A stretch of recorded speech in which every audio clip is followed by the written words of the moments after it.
कभी सोचा है एक ऐसा क्राइम सीन जहां क्रूरता से ज्यादा वहां की एकदम सटीक व्यवस्था डरा दे। आज हम बात करने वाले हैं ऑस्ट्रेलिया के सबसे उलझे हुए, सबसे अजीब अनसुलझे मामले के 1898 के गैटन मर्डर्स की।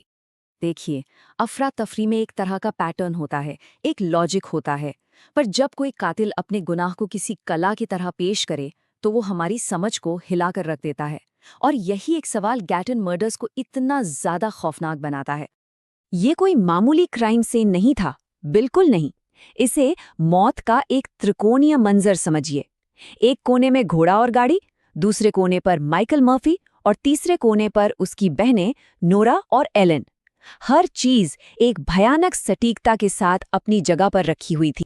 तो अब आते हैं इस केस के सबसे ज्यादा परेशान करने वाले पहलू पर, हत्यारे के काम करने का तरीका। ये कोई गुस्से में की गई हत्या नहीं थी, बल्कि एक सोची समझी रस्म थी जो उस कातिल के दिमाग के अंदर की एक झलक देती है। हिंसा के बाद कातिल ने शवों को एक दरी पर बड़े सलीके से रखा। सभी के पैर पश्चिम की ओर थे और बहनों के हाथ रुमाल से बंधे थे। ऐसा लगता था जैसे कातिल ने अपना काम पूरा करके उसे एक कलाकृति बना दिया हो। और यही चीज इस मामले को और भी रहस्यमय बना देती है। उस भयानक मंजर के पीछे 3 जिंदगियां थीं। चलिए अब उन भाई बहनों की कहानी जानते हैं जिनके लिए जश्न की एक रात उनकी आखिरी रात बन गई। तो बात है 26 दिसंबर 1898 की शाम की। मर्फी भाई बहन एक डांस पार्टी के लिए निकले थे, लेकिन वो कभी घर लौटे ही नहीं। अगली दोपहर तक उनकी तलाश एक ऐसी खौफनाक खोज में बदल गई जिसने उस छोटे से समुदाय को हमेशा के लिए बदलकर रख दिया। माइकल मर्फी 29 साल के, उनकी बहनें नोरा 27 साल की और एलन सिर्फ 18 साल की। एक भाई और 2 बहनें जिनकी जिंदगियों का अंत इतनी भयानक हिंसा से हुआ जिसकी कोई कल्पना भी नहीं कर सकता था।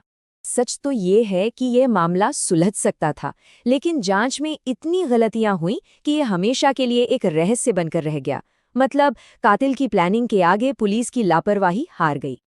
सोचकर देखिए, पुलिस के पहुंचने से पहले ही करीब 40 आम लोग उस क्राइम सीन पर पहुंच चुके थे।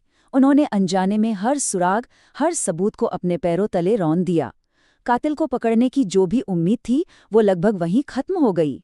और गलतियों का सिलसिला यहीं नहीं रुका।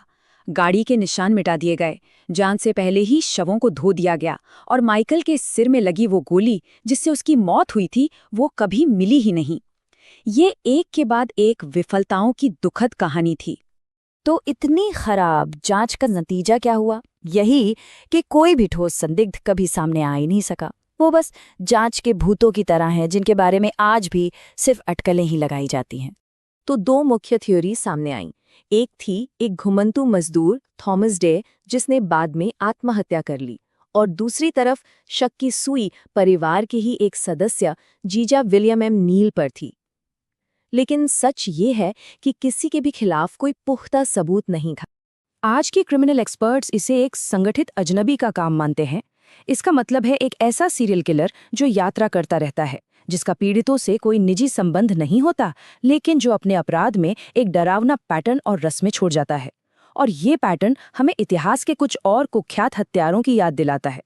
तो अब इस कहानी के आखिरी पड़ाव पर आते हैं और देखते हैं कि इस अनसुलझे अपराध ने अपने पीछे क्या विरासत छोड़ी। हाँ, ये एक बहुत बड़ी नाकामी थी, लेकिन इसने एक बहुत ज़रूरी सबक सिखाया। इसी मामले के बाद ऑस्ट्रेलिया में क्राइम सीन को सुरक्षित रखने के तरीके पूरी तरह से बदल दिए गए, ताकि ऐसी गलती फिर कभी ना दोहराई जाए। और आखिर में हमें मर्फी परिवार का दर्द याद आता है।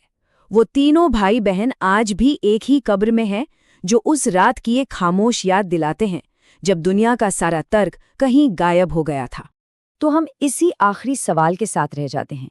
क्या कातिल एक अनजान सीरियल किलर था, या कोई ऐसा जो पीड़ितों को बहुत करीब से जानता था? गैटन मर्डर्स का ये रहस्य आज भी हमें परेशान करता है।